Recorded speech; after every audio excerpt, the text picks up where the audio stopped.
I was told that member Alice Perez was not going to be able to attend our meeting today. And I'm going to start the meeting off with Executive Vice Chancellor Steve Bruckman doing a few introductions. Thank you. This is the time in the meeting when we introduce our new employees at the Chancellor's office. So each of the Vice Chancellors is going to introduce the new employees who've joined their divisions. All right, well, I'd like to introduce, we actually have three new additions, and two of the folks who came on board are in the classification of facility specialist. So there are folks who review facility plans from the districts and shepherd those projects all the way through the process to get money for the districts for building for working on capital outlay. And those the two folks who joined us are Patty Fong and Sherry Peters, and they're with us here. Yeah. And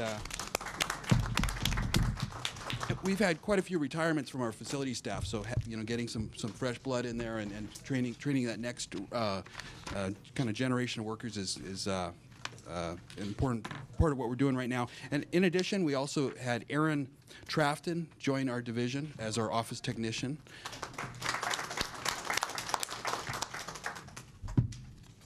And that's it for my division. Anybody else?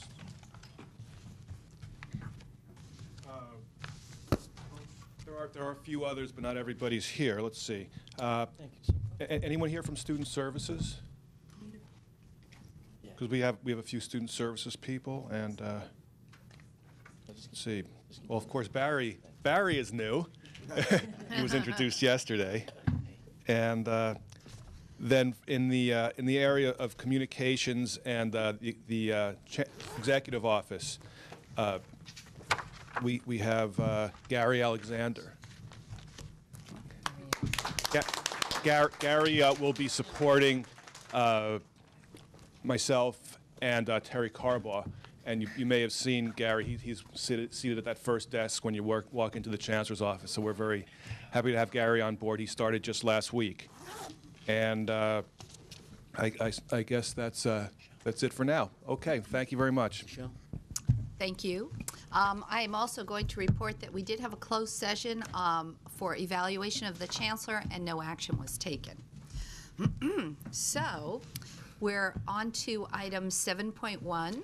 Vice Chancellor Barry Russell is going to present. And Jane Patton, President of the Academic Senate.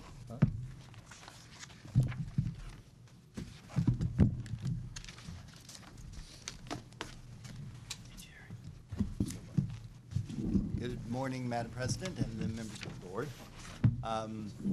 We have the agenda item you have before you is a bit of a cleanup from a previous action that was taken last year. And basically what this is doing is just extending the implementation deadline for the implementation of the 2-degree patterns that were approved. Moving it from 2011 to 2013.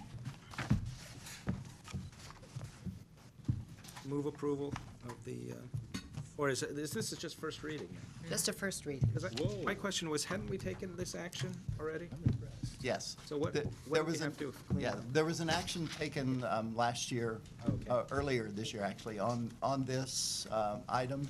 But when the Department of Finance reviewed the item and found that they had a problem with it, the implementation date was too soon, causing problems, we went back to the CIO board to ask them about what would be an appropriate implementation timeline. How could they get this done without any impact to the districts?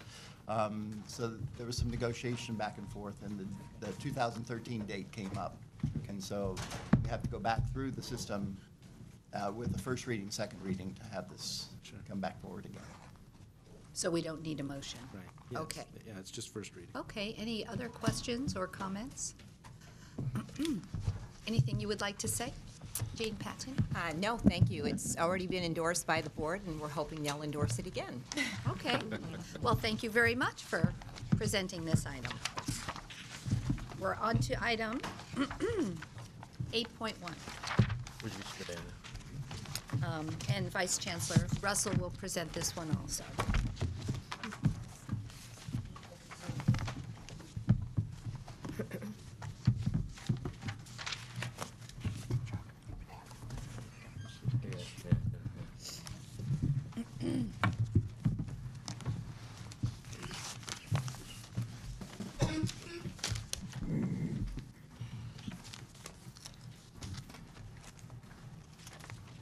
Wait for the PowerPoint. Hopefully you come up.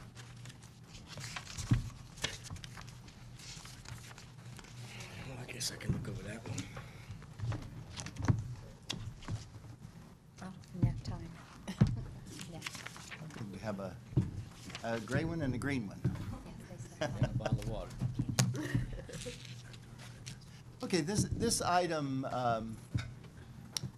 is a discussion item, and actually it's meant to be thought-provoking, to give you a little bit of background to this strategy of the strategic plan, B1, and we're going to step through some of the information and then have a discussion about the direction that the board would like to give the staff on where we need to move forward on this initiative.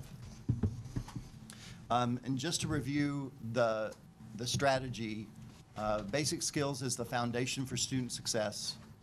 Ensure that basic skills development is a major focus and an adequately funded activity of the community colleges.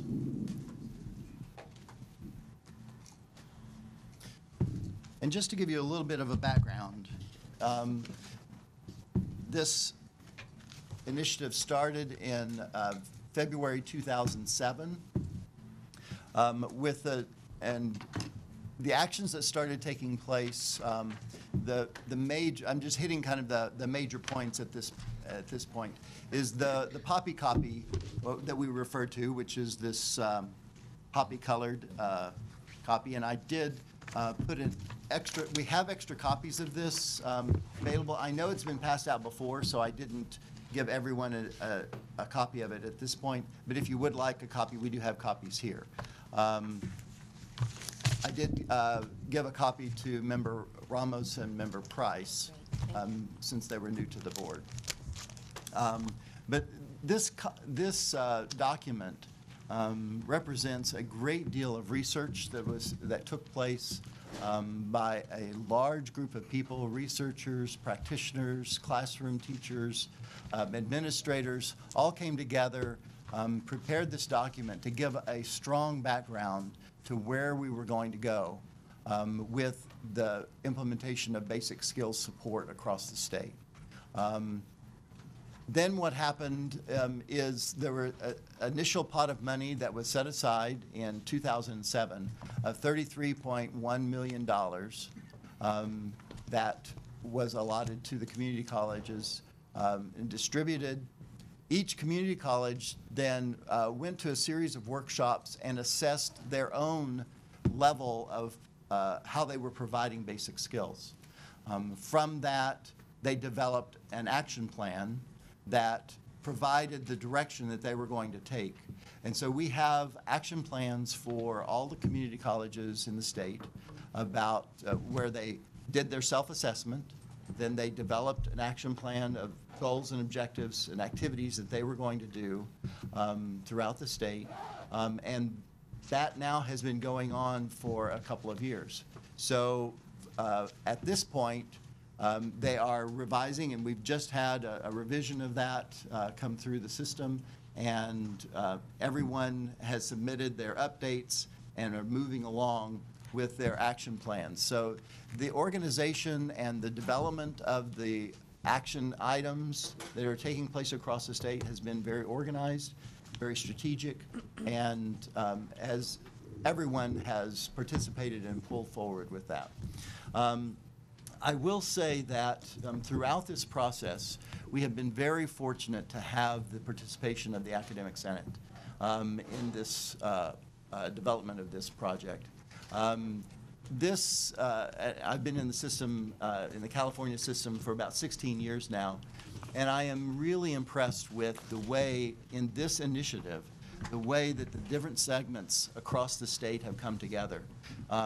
Everyone notices that this is not necessarily just an instructional problem or an issue. It also involves other segments of the institution, and so we have to bring all those together so that the chief instruction officers, the chief student service officers, the academic senate, and a variety of other people, the research groups across the state, have been involved in making this come together. And it's been a great example of how the state has pulled together to make this happen. So here we are in 2010 now. When I wrote this, it was 2009. So here we are in 2010, and so we kind of want to see where we are in progress towards the strategic plan item. And this donut kind of shows that the biggest part of the donut we have completed. The review, the funding, the action plans have all been done, all been accomplished. And so we just, as far as this specific strategic plan, we just have a little bit that has not been done. And that deals with, the future deals with obtaining more funding to help the basic skills projects move forward. I want to give you just a quick update based on the ARK data of where we are. Have we made an impact? Has all this money, all this effort, all this time made an impact on the state? And so these numbers, I think, are very telling, that show you that the basic skills course completion rate has improved. Basic skills course improvement has improved. And then the ESL course improvement have improved. And these are data directly taken from the accountability report that comes from Vice Chancellor Perry's office.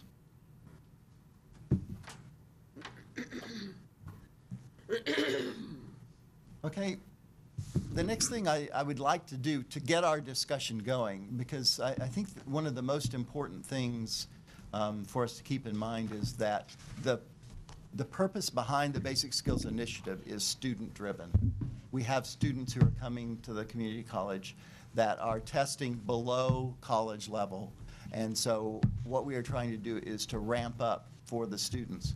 So what I thought I would do is get some student voices in this for your discussion to kind of set things up. So I've selected one college. This is an example from Cerritos College about a project that they have going called Habits of Mind. It is a project that was funded with this allocation of the basic skills money and has since been incorporated by other grants and district funding, which is a great model to get something like this going. But I think you can see from this clip kind of what some of the focus is for these basic skill students. So it'll take just a minute for this to power up.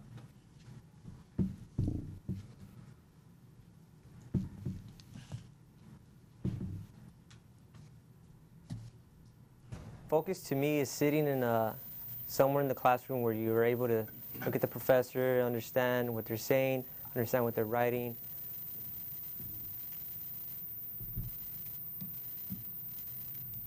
And I had no idea what college was. I thought it was going to be just like high school, and it wasn't.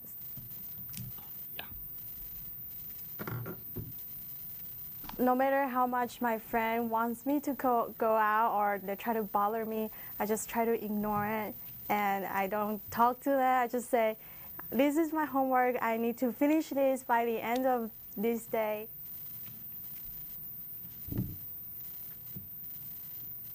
As I remember when I first got here, I I wasn't doing a good job of focusing. My grades weren't there. I remember I was texting away, so I cut that out, and my grades jumped up. You know, I understood the material. It was a lot more fun. It's amazing how that works, huh? Let the light switch on, the lights come on, you know. You know, I'm taking a course and it's not really that interesting. I find a way to relate it to my everyday life or my career and what I want to do.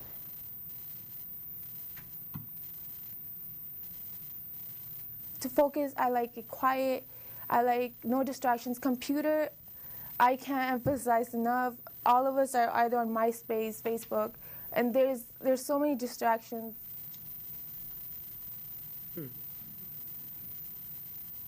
Personally, I like to go to the gym, so I'll go to the gym and I'm able to escape and I get refreshed. So the following class day, I'm able to focus once again.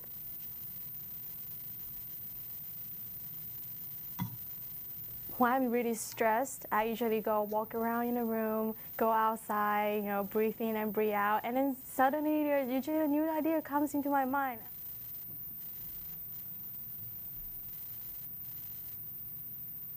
Staying in college is, you know, it's really hard because it takes a lot of motivation. But if you can find people that you can become close to, that have your same interests, it'll be easier to stay in school. So just don't go home after classes, stay here, have fun, and you'll be good.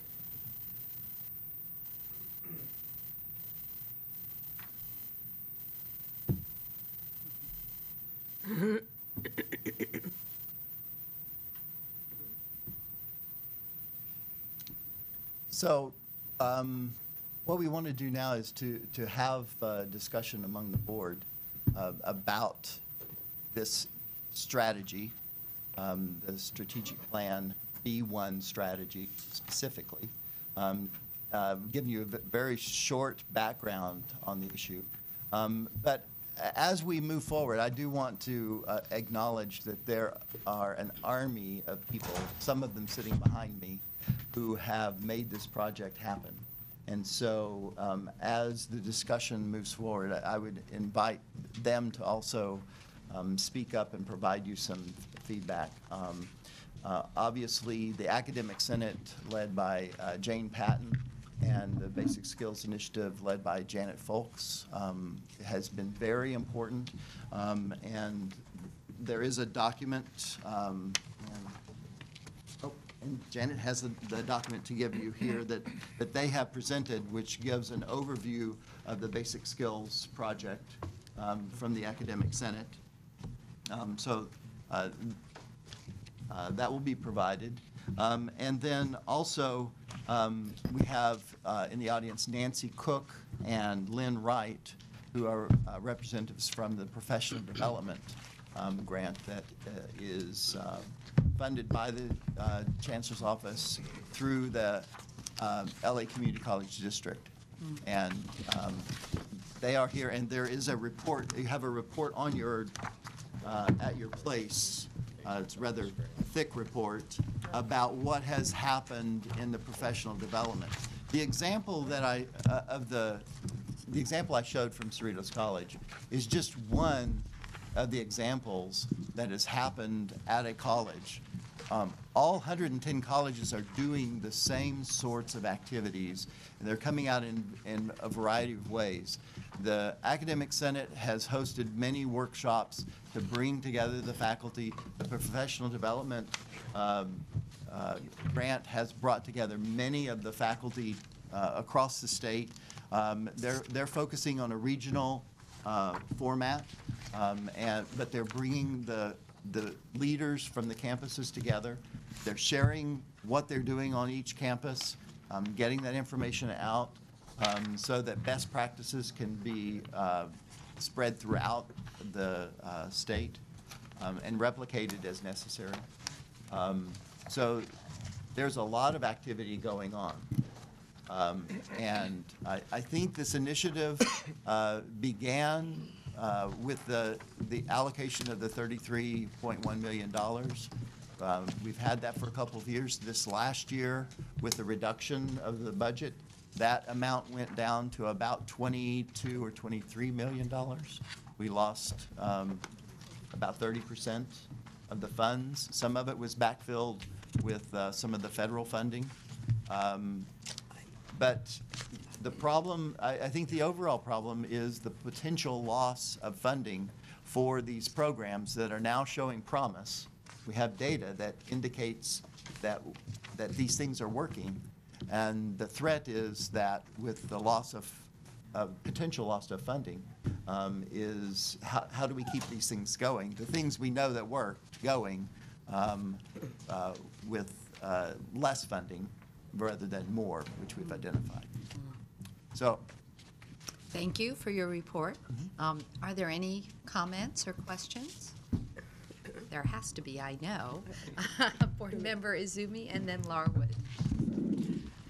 Thank you very much, Vice Chancellor Russell, for your report and all your hard work in the 2 months now that you've been on the job. So appreciate that. And I don't think that there's anything more important than this issue of basic skills for the success of our students. I'm just wanted to, from the report, looks like the field is doing an incredible job with the action plans and getting things really rolling. I wondered, in terms of involving our K-12 partners, where obviously a lot of the problem lies, how the community colleges are, especially at the field level, are engaging them. Right. And I'll ask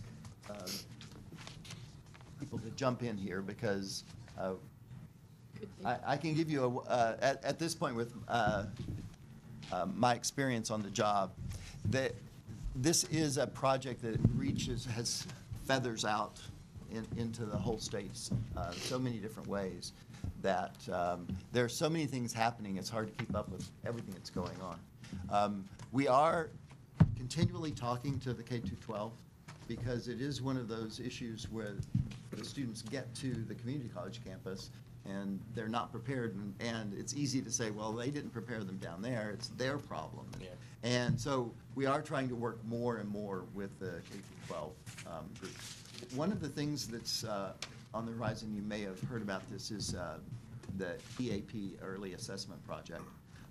And what we're hoping is that will have an impact in helping students identify that they're below college level so that they can be motivated to get up to college level before they graduate from high school. So that's one of the projects that we're working together with the K-12.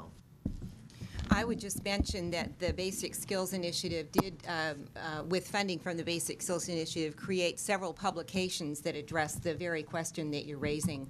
One of them was about the transition from non-credit to credit for students and looked at best practices in a survey of the literature.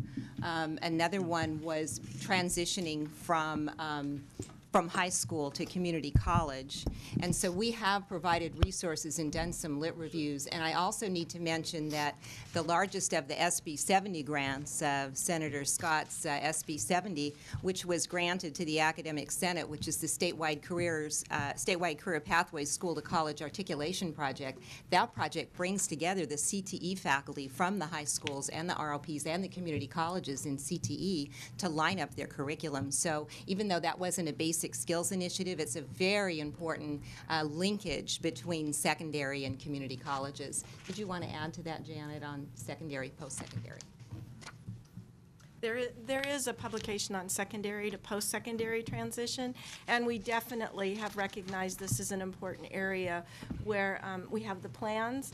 As Vice Chancellor Russell said, we've got the action plans out there, and statewide we have action plans, but the work is still this big area that we need to fund to get it completed. Because and just a quick follow-up, I know that in the past we've had people from a number of different individual community colleges, such as Santa Ana, come over here who have very good bridge programs. Right. That have been effective. I mean, it would just be great to see that in widespread use, so that you can address this on a statewide basis. So, but thank you. Member Larwood, and then Member Baum and Thomas. Thank you. Member Izumi asked the question in a very eloquent fashion that I was interested in, because until we get students who are coming to us better prepared, this is always going to be a big, expensive project for the community colleges to tackle. And then, nevertheless, we have to tackle it.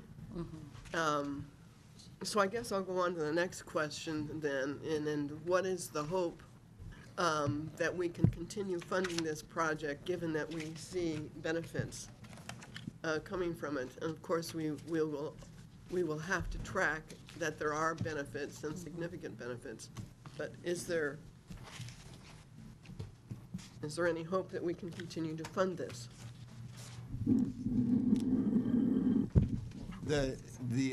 And I may defer to Eric on this issue with the budget, since it was just released on Friday. The outlook, the proposal is that basic skills be lumped over into the category of flexibility, which could be a threat to the basic skills funding. It's just a proposal now. Our recommendation would be that it not move that direction, that it still stay with its focus on basic skills. But it is something that the system is looking at and following closely. And then just to follow up, I know that we've talked in the past, and Chancellor Scott had put it on his work list as well, the articulation with the K through 12, and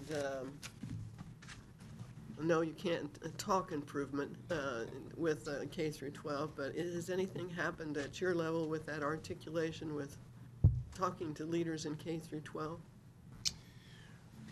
Well, one of the things, of course, that we mentioned yesterday as one of your goals is that you want to meet with the State Board of Education. And I would certainly think that a discussion of basic skills would be one of the items on the agenda.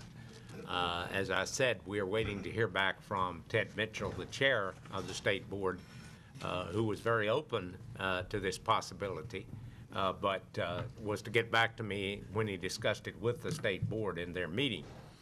SB 70 was something that specifically was designed to articulate, and funding is still available to articulate between high school CTE programs and community college CTE programs.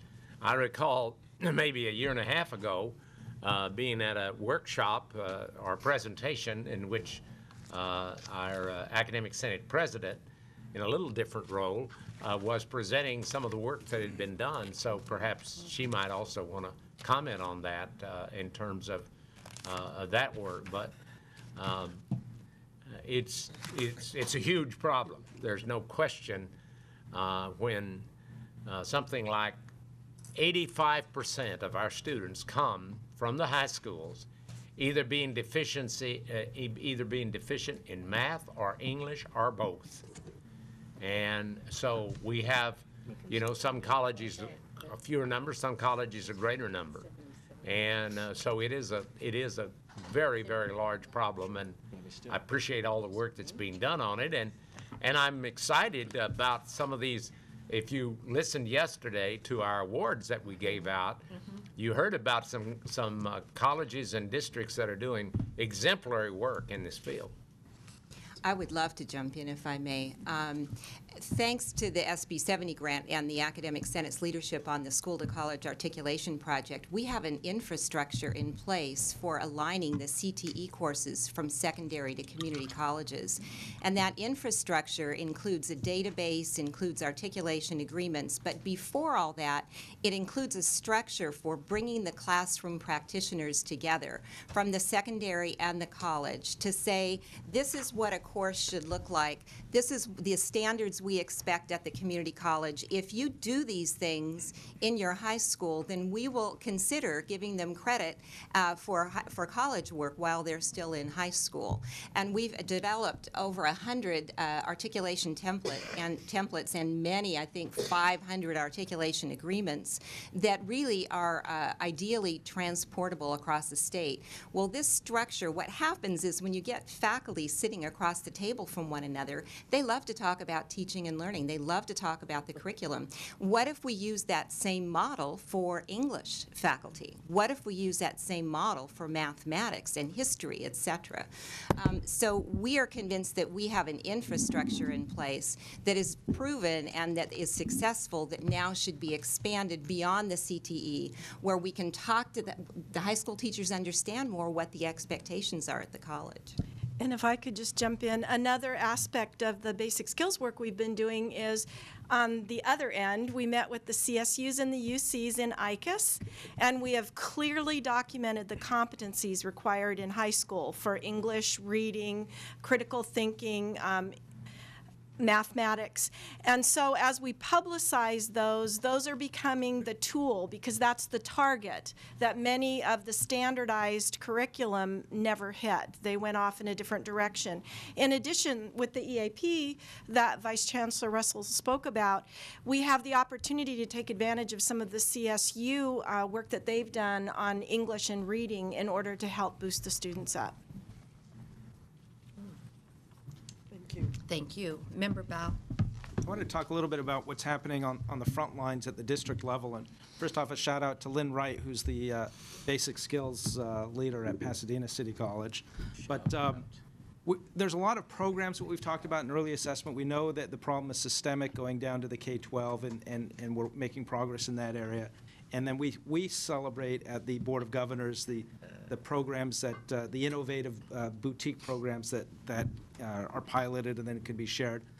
But what's happening at our district, and I know happening at others, as Chancellor Scott just mentioned, with 85% of people needing basic skills, and where the funding is needed, most urgency today is that I go research at our individual school, and I mentioned it yesterday. We have 5,000 students who test that they need basic skills assistance at Pasadena when they enroll at Pasadena City College. Yet we only have spaces for 2,000 students in the entry-level basic skills English class. And that's what's the prospects for funding just the expansion of basic skills instruction?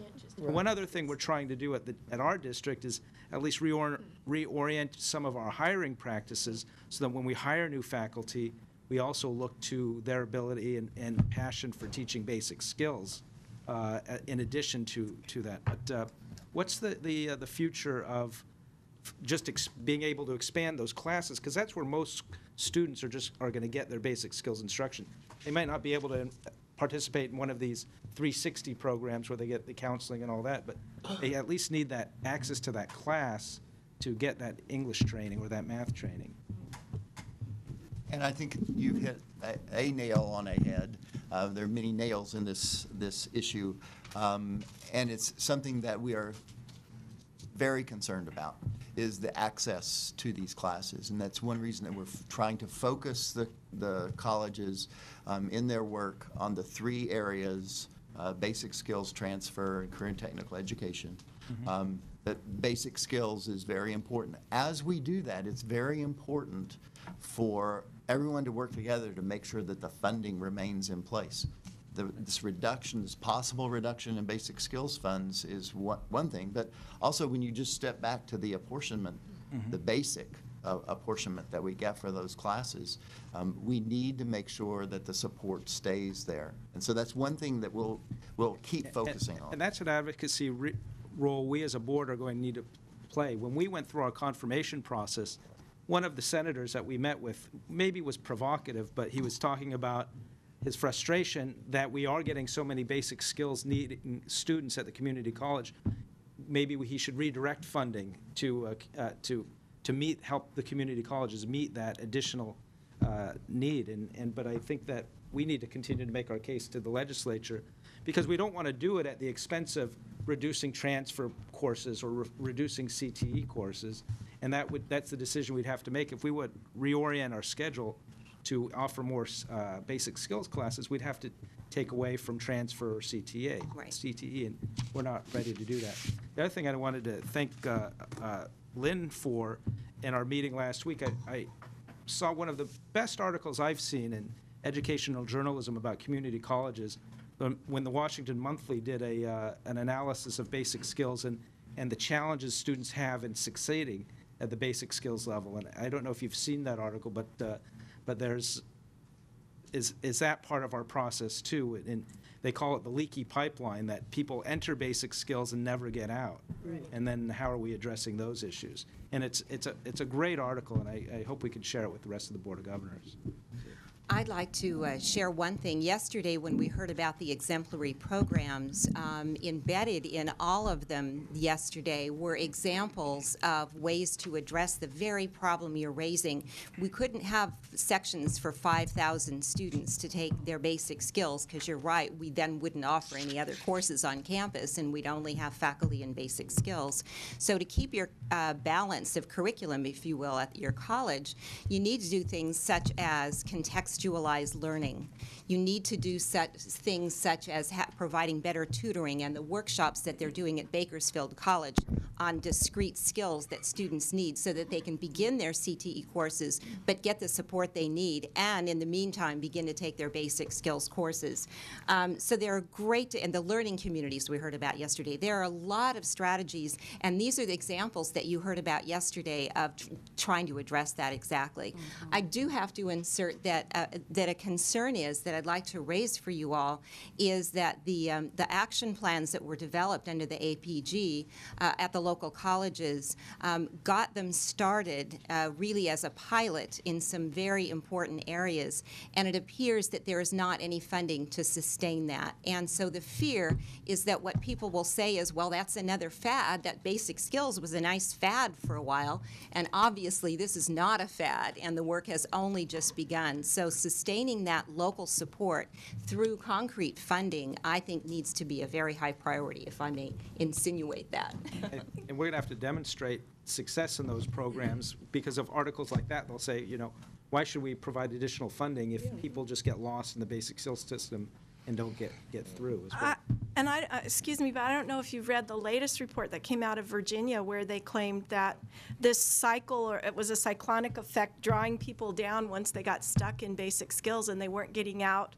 And at the very end, in the last paragraph, it said everyone in the nation should look at California because they're doing something right in their basic skills. Wow. So I think it's really significant that we've been focused. We have invested the money in efficacious means. We have stuff that we don't have time to tell you about, but we really need your advocacy because what we found, Patrick Perry has done great work in changing the metrics so that we can actually see what's happening with basic skills. And exactly what you said, we know statewide we only provide about 25% of the sections in basic skills. And I've gone to individual schools to say, does that big statewide number actually approximate what's happening on the college? And it's true. So if we know that we have this huge majority of students that need it, and we have this limited number of sections available to them, we have to really get the other strategies out there that do support them as they go along their pathways. And just one additional thing, do you all know what % of our basic skills students are served by non-credit? Oh. Anybody?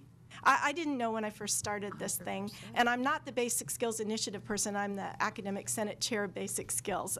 Deborah Harrington is the Basic Skills Initiative Chair. It's half. So now I want to ask you another question. If approximately half of our basic skills students are served by non-credit, and we underfund them, and 95% of their faculty are contingent or adjunct faculty, what are we really saying about the importance of basic skills? So another area that you could perhaps find more information out about, but definitely once you get there, I think you'll find what we have. We need a lot of advocacy there because we have 1 out of 4 Californians are immigrants, and we open the doors to them in non-credit. So we have to keep those doors open in a way that's equitable and fair and gives them the right to the quality education that credit students have. Member Thomas and then Davis Lyman. Thank you. Just a quick curiosity in this document, and unfortunately we just got this, so I haven't had a chance to peruse it, but I flipped through to the second page and I was looking at the ARK Data table. Noticed that the voc ed course completion actually over the 3-year period has declined slightly, and I was curious as to is there a rationale or an explanation that you can think of about why that occurs? The others basically rose, and in some cases fairly significantly, but that one seemed to have gone backwards. We're all looking over there. Haven't explored that one. I don't have an answer. Okay, Member Davis Lyman. Thank you. With over 70% of our students needing help in basic skills, it's obvious, as Member Baum said, that we, all of our college curriculum would be directed to that. And so that whole professional development piece is critical, because I know at some of the colleges, other content teachers in anthropology and philosophy and psychology and all other areas, there have been some strong professional development programs that say, we all own this. It's not just the English teachers, the reading teachers that need to deliver the basic skills. And so there have been some, I'm sure there's some best practices in infusing some of the basic skills into content classes without giving up the rigor. And are you finding that this might be one of the avenues, this whole professional development? Because when you started, I think when we started this journey in 2007, there was such a credit to the collaboration between the Chancellor's Office and the Academic Senate. Yeah.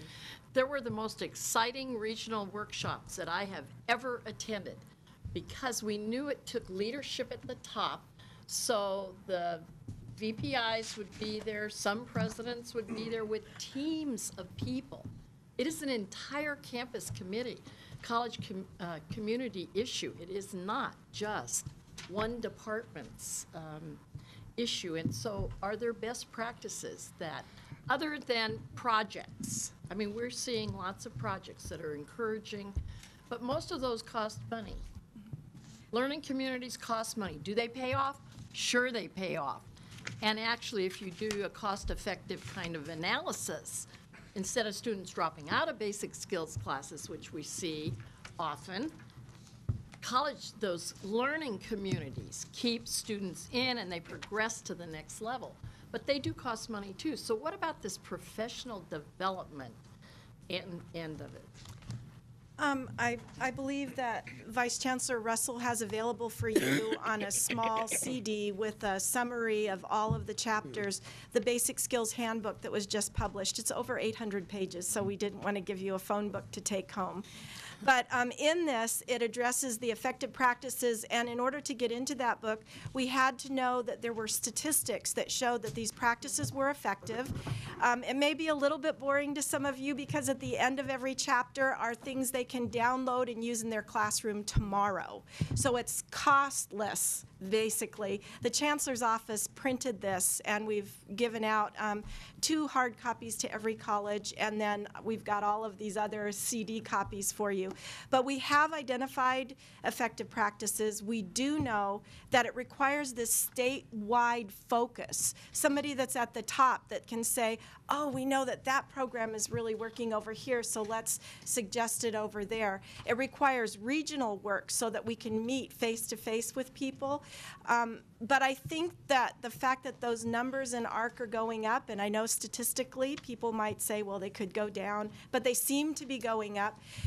It indicates that the professional development is the richest thing that we have going, and it's rich because it's collaborative with everybody in the system focused. Thank you. Chancellor Scott wanted to speak a little bit. Well, I'll speak only a little bit. One of the things that we're talking about, and I've just really relished this conversation and appreciate the board being so engaged on, I think, one of the major functions of community colleges, and that's basic skills. One way we can continue to emphasize basic skills is to point out that when the colleges reduce their schedule, that they reduce their schedule in areas that might be considered avocational. Now, I have preached that message over and over again, and I will appreciate it if many of you join in to tell the colleges that the legislature specifically said that it was their intent that when they reduced the workload of colleges by 3.39%, that is their cap, that they, in order to get the money, they didn't have to, they understood they couldn't continue to do more with less, that they made it very clear they wanted us to emphasize basic skills, transfer, and CTE. Now, what keeps colleges from making reduction in these other courses? Probably there are two factors. One is sometimes you have a very vocal audience out there, maybe what I might call gray panthers, who maybe they have this class aerobics for seniors, and they're very upset when this class is cut out. But we've got to be able to stand up and say, very much as I read one college president who said, I'm not going to cut out classes for transfer students and keep classes for seniors. It's not anything against seniors. I happen to be one myself. But the point is we've got to continue to keep that message going. Now, I'm not wanting to come down with an iron hand and be somebody who is going around analyzing the curriculum of every single community college. I don't want to get into that business. But I hope that the community colleges themselves will engage in recognizing that right now, in very strict economic times, the public and the legislature is expecting us to emphasize those three main missions. So that's one thing that can help basic skills. A second thing is I'm impressed with how many very successful pilot programs there are in terms of basic skills. We honored several of them yesterday, if you recall. As I mentioned, I know they're doing some outstanding work at places like Cabrillo College as well, in which they're having a higher degree of success than is typical of our community colleges. Maybe we need to work together on getting out the information about these successful pilot programs in basic skills. It's a huge issue. My goodness, when it's pointed out by member Mom, the fact that there are 5,000 students who need basic skill classes and there are only 2,000 slots, we know that's a problem that's typical of many community colleges.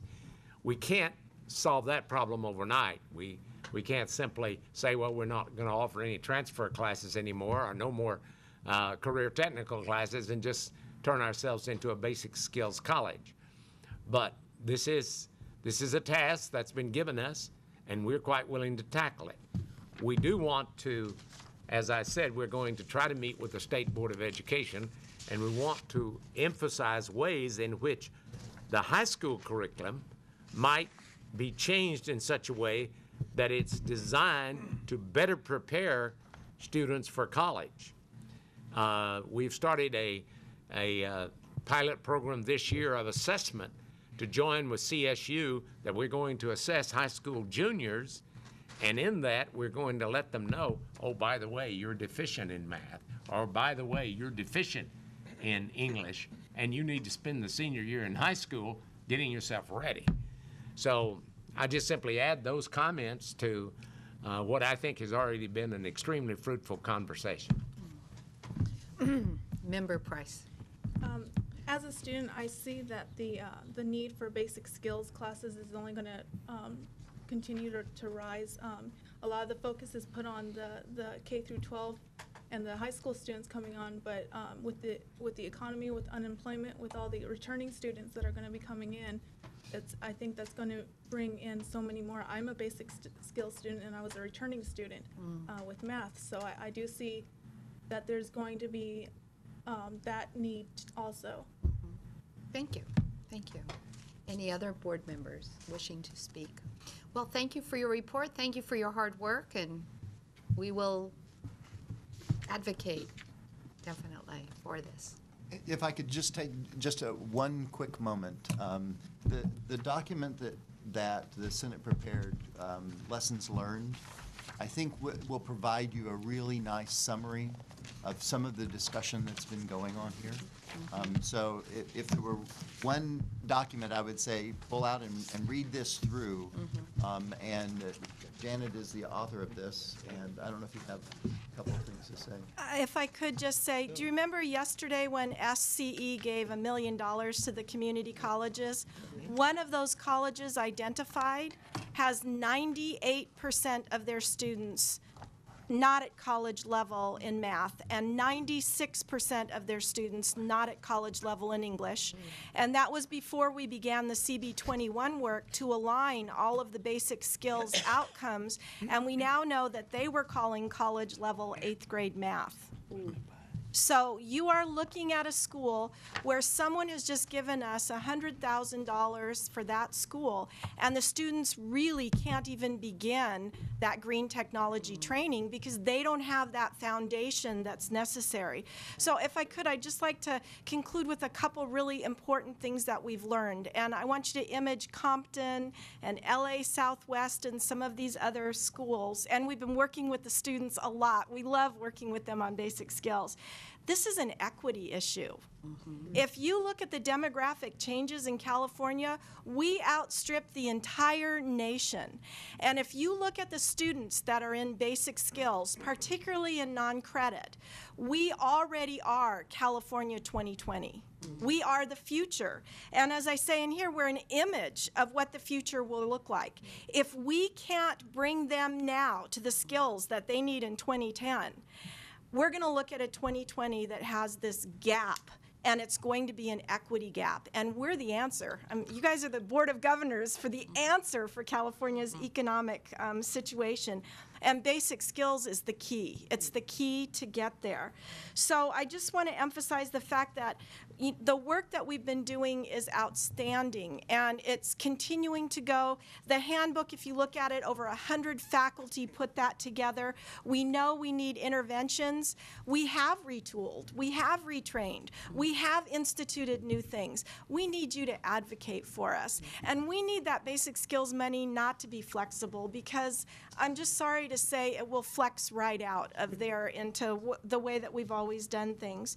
We know that we need to address the basic skills work in a new way, and it's challenged us to learn how to assess it and evaluate it better and really give students an opportunity to continue on transfer but deal with basic skills needs so they're not sort of put off on a different pathway.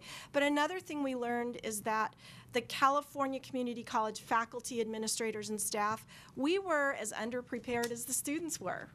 We haven't been trained in ESL and in basic skills. Most of us aren't K through 12 teachers. Most of us don't know. I don't know in my microbiology class how to look out there and say, they can't do a simple line graph, and I'm trying to teach them how to graph bacteria becoming resistant to antibiotics. So all of this work we're doing is not only for underprepared students. It focuses on underprepared faculty. It's the professional development that Governor Lyman talked about. And it's so important that we recognize we have a track record that is outstanding. I can just give you data that would blow your minds away. This is the greatest initiative this system has ever undertaken. And I just want to leave you with a plea. Please be our advocates. Please be the ones that stand up for your students by standing up for this initiative. Thank you. We will. We absolutely will. Thank you for your report. Item 8.2 will have Assistant Vice Chancellor Fred Harris come and talk to us about the state capitol. Just a moment. Oh, I'm sorry. Could we have Mr. Bruckman call on those people now that... You can sit up there. Okay. You were going to call upon the... If there's some more new employees. Sure, sure. Thank you, members of the board, Madam President, Chancellor Scott. I want to reintroduce Paul Barth. Paul Barth is a new employee in the Economic and Workforce Development Program that I oversee, specifically in the Career Technical Education Program. He used to work, actually, for us some years ago. Then he went to work for the Department of Education, and now he's come back to us. He is a vocational instructor by training, taught at Cabrillo, actually, where I used to work myself. But he is now overseeing the career technical education programs in my unit. So welcome, Paul. Yes, thank you.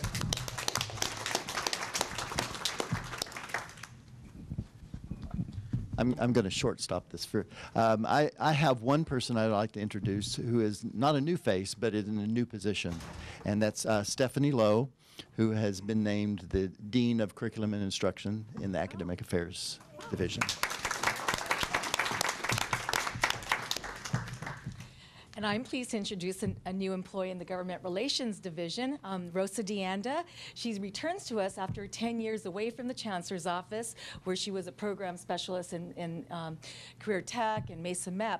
She is now going to be working directly for Valerie Purnell, our new Assistant Vice Chancellor, primarily on federal issues and also assisting with state legislative issues as needed.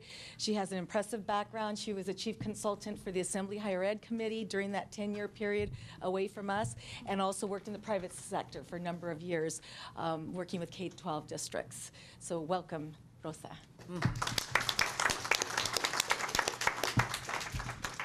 And I'm pleased to tell you we have 2 new employees in student services, one of whom is here with us today. Cony Austin is an office technician. She will be providing direct administrative support to me and to the division. She most recently worked as an administrative assistant for the Hispanic Yellow Pages and previously worked at a media firm in San Francisco. So welcome, Cony. We've recently had a retirement in our financial aid unit, and so we were able to hire someone who is already on the job today, meeting with the CSU Chancellor's office in Long Beach. Rhonda More has more than 30 years experience in financial aid. She was a financial aid director at several colleges in different sectors, and then she spent many years working for the Student Aid Commission, and most recently for Ed Fund, in charge of their regional offices. So she's well known to the community college financial aid community, and we're very fortunate to have her. Thank you. Good. Take it away. Well, good morning. This morning is dedicated to talk about this portion of the session, to talk about capital outlay. As I hear the impressive presentations earlier this morning, and most impressed, that I also think in terms of capital outlay as the means to facilitate all of the different programs on our campuses. And we wanted to share with you, there's so much to talk about capital outlay in a small period of time, but I've got a presentation here that I'd like to breeze through very quickly. I think it's been provided to you, so I don't know how much time I need to spend on all the slides, but and hopefully we'll have some time to discuss as needed. To basically, and this has to boom, boom, boom, boom, boom. This donut bagel, there was a bite taken out, I guess, from our, as discussed earlier. But, you know, if there's anything as far as capital outlay to discuss, and again, the state program for capital outlay, this slide says it all for the lack of detail. Beginning with the initial project proposal the districts submit to us, all the way through the different budget processes. And this is then receiving of state funds. The most of that circle is what happens after the appropriation is received. And this is the work of the facilities planning unit, your facilities planning unit here in the system office. And even though several of these people have been introduced to you in one form or fashion, I'd just like to have the facilities planning unit has been listening to the previous presentations to attend now. I'd just like to introduce them all to you and have you appreciate their fine work. With a few folks have been out today, but with us is Walt Reno, Susan Yeager, Harold Flood, Cheryl Larry, Jim Rogowski, Lon Ewan, Patricia Fong, Sherry Peters, and Eric Thorson.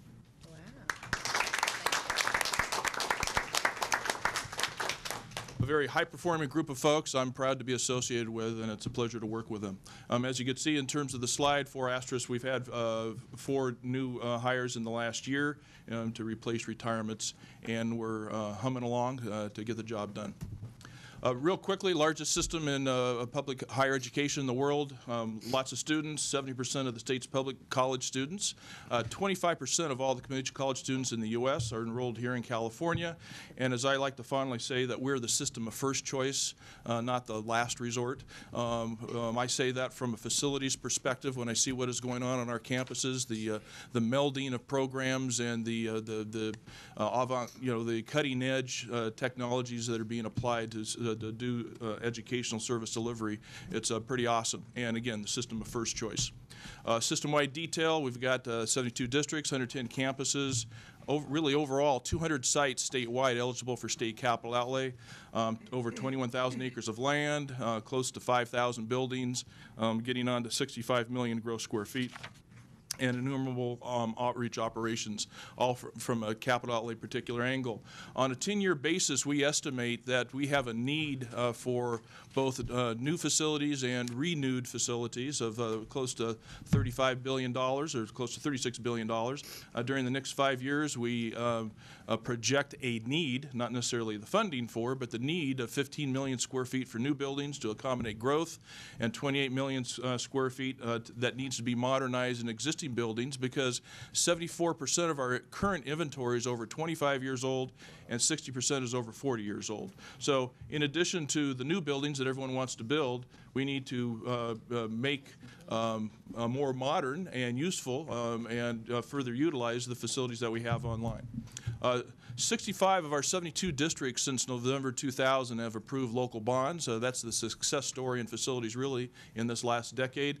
Close to $23 billion has been approved in local bonds. Before November 2000, the main game in town was state capital outlay at roughly $150 million every couple of years, and that equation has changed with districts stepping up to the plate to address their facilities needs.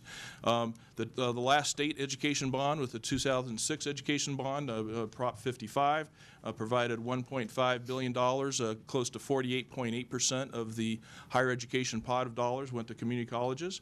There was no 2008 state education bond, and there is it's circling on whether or not we'll have a 2010 education bond. There is, just as a quick aside, we approved through you, we had developed a 2010-11 capital outlay plan for $593 million and 82 projects. We learned on Friday that 4 projects were funded in the plan for $32.3 million. All of that was from existing funds. There were no, the bulk of it, $530 million was from a proposed 2010 bond, because you have to, the planning horizon that we have for capital outlay is quite long, and we have to anticipate that receipt of funds. The governor included in his message as part of the budget package that he was be addressing the funding infrastructure needs for higher education at May Revise, and I think specifically it was said that the administration will seek to develop proposals for alternative funding sources for higher ed facilities to reduce future general fund costs. So there are 2 bills in the legislature, AB 220, that is in the Assembly Education Committee tomorrow, that is proposed to be moved. The Assembly leadership has decided not to put any numbers in the bill yet, because they believe it's premature with all of the other budget discussions that need to occur, but they want the bill to move forward. Also, we have SB 271, Senator Duchesne's bill, and we have $4.1 billion over 4 years based on our statement of needs in that particular piece of legislation. So our work is cut out for us. I wouldn't say it's over, but there is, we've now been without a bond since 2006. We've spent all our funds, and our capital outlay plan, as approved through you, is only partially, barely funded, and we have an awesome need for facilities. So that's the end of that particular advertisement. As far as what to talk about in facilities, really, planning needs to begin and program needs to begin before facilities. And this is the kind of an overview of the capital outlay budget process that districts go through. And there's if you can think of it, there's a bunch of nested buckets, for lack of a better term, that go through this process, beginning with campus master planning. What is that campus, and what are the needs of the community that campus is serving? The master plans, both for the educational plan and of which the facilities plan derives from the educational plan, is a very important part of the process, because then you can key into what those needs are and ensure success on that campus for meeting the community needs. A derivative of that master plan is the 5-year capital outlay plan. Districts are required in statute to provide annually a 5-year capital outlay plan to the Chancellor's office in order to be eligible for state capital outlay dollars. And then derivative from the 5-year capital outlay plan, and again, that's a mixture of locally funded, state-only funded potentially, and more importantly, probably state and local funded projects on a priority basis that districts believe meet their master planning needs. That's the coherence that's inherent there. From that, districts start to submit projects to us. An initial project proposal the first year, as staff reviews that, and we get hundreds of initial project proposals, we will then narrow those down to what we would believe should be submitted as a final project proposal the ensuing year. And if those are then deemed to be appropriate, they're requested to be submitted so that they can be completed in what's called a budget change proposal, the basic document for amending the state budget. We review those with the Department of Finance and submit them for their consideration after approval by the Board of Governors. And then we wait till January 10 to see if they all appear. Up until this year, they have, for the last 12 years that I've been here in the system office, they have appeared in the governor's budget, but we're in this particular situation we find ourselves. The governor's budget is released, as I said, on January 10, and LAO analysis comes out in the third week of February. You go through the legislative budget process. You get hopefully a signed budget sometime ensuing after that. And usually the state bonds are in November. That they have been for the last several times. And so we would prospectively fund projects in a budget document and for appropriations based on the approval of a November bond. And again, all of this happens, if you can remember the half-eaten donut at the beginning of the slide, basically most of this happens before all those other steps that staff are involved in. Again, academic plans, I touched upon that, what the campus academic program wants and how it's going to get there. That always drives facilities. We don't like to see proposals that are just based solely on opportunities and that aren't keyed into the need of the program for the campus. The basic components of a 5-year capital outlay plan, I think I've discussed all this. The districts submit to us space inventories, their enrollment data. We come up with basically a capacity load ratio for eligibility for funding. We'll touch upon that later on. Capital outlay plan reveals capacity load ratios. These are based on Title V standards for physical capacity. And basically, if you think a capacity load ratio, it is you are at your capacity if you're at or above 100%. If you're below 100% capacity load in the 5 Title V regulated areas of lecture, lab, AVTV, which is an interesting acronym in this century, library, and office space, that would be the basis on whatever the primary space in that building of those 5 areas. If they're under 100%, then we would look at that project seriously for state funding. The categories, the Board of Governors categories that we look at are Category A. These are how we prioritize projects. This is generally called the Public Health and Safety section. This everything from buildings that are distinctly unsafe or about to fall down, seismically suspect buildings, to infrastructure failure projects that are imminent are all inclusive in Category A, and they hold priority.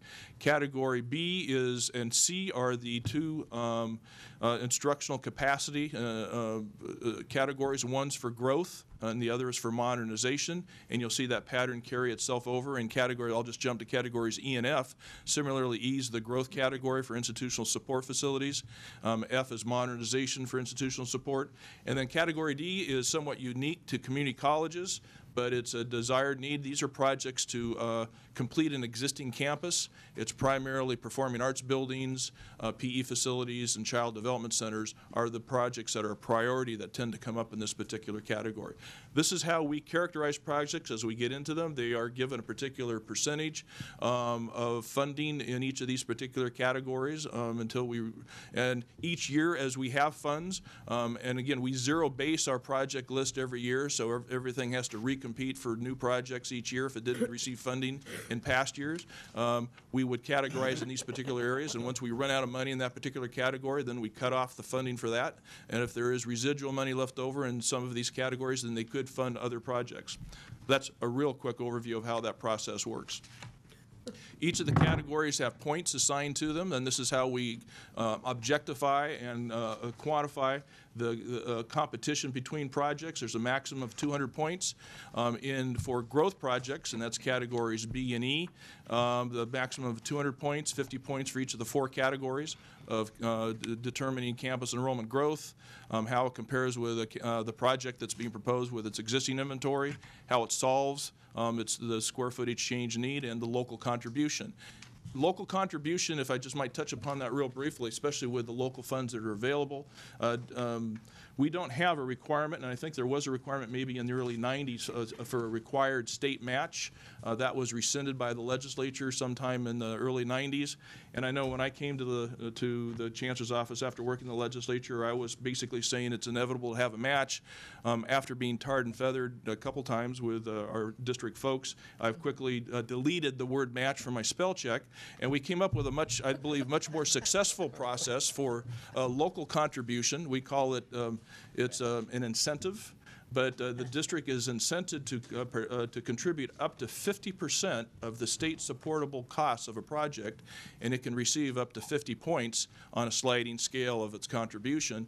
And so basically what we're doing is we're leveraging, we're creating a win-win situation both for the state and for the districts. We're leveraging the state money and expanding it to do even more projects by having local contributions. We find that we get a sizable amount of funds, but probably far more, I think, on a track record than K-12 has done through required matches by having a local contribution incentive. Keep in mind, we zero base the prioritization each year.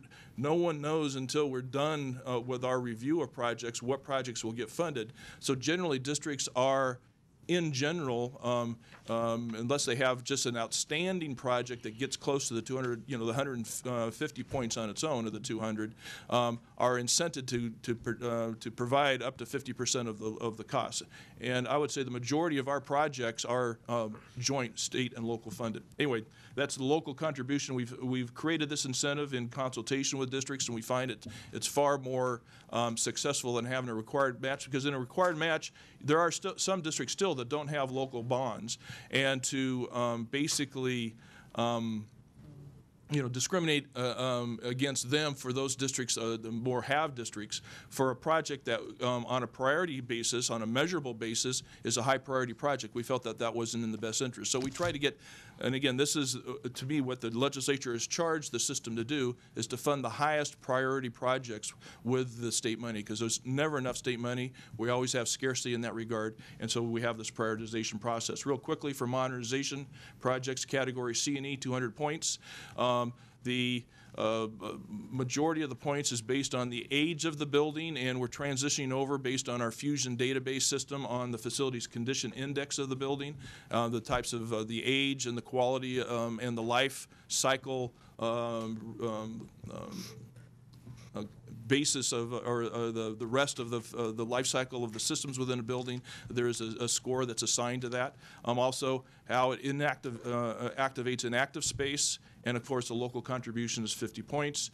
For Category D projects, points are earned based on age of site, program services, project design, and of course local contribution. I think you've heard that before. So how well is a district going to compete annually? It depends on, of course, the points. As we array the points, it's somewhat of a mathematical process to determine who gets funded on a competitive basis. And again, before I came to the Chancellor's office, I'd heard stories about districts tended to get projects if either they had a golf course nearby their district to bring some of the specialists down, or if they were married to the chancellor. So, there were stories like that. But basically, we came across a more objective process here that allowed districts to feel that that they were involved and that they can compete and that it was fair. So the amount of points of its comparators have within each project category, and amount of funds available for new starts within each category are considerations. That was my formal presentation. I'm open for questions as you see fit. Well, thank you. I think we need the lights up. Are there any questions or comments? I just want to thank you for that. That was a very good overview and very succinct and direct. From the point of a college's application, just on average, how long is it taking to get a building completed? Generally in the 6-year range if things are going well. We've had some hiccups this last year with the pool money investment account that has now kind of evened out. But, I don't know, does that turn that off, or? Just turn it off. But I'd say in the 6-year range on the average, there are, that's a range, that's an average, so there'd be ranges on either side of that. But it depends, again, on the quality of the project. I mean, if districts submit a project that doesn't have a lot of points, and again, we've created a system online that allows districts to do scenario planning and basically submit to us the most competitive project they can. But if their project has, you know, less than 50 points, generally, it may be something you may want to fund locally or reconfigure. Because it could take a long time to get state funding for, if ever. Oh, okay. Thank you. Thank No you. more questions or comments. Oh, Chancellor Scott. I just want to publicly thank Fred Harris.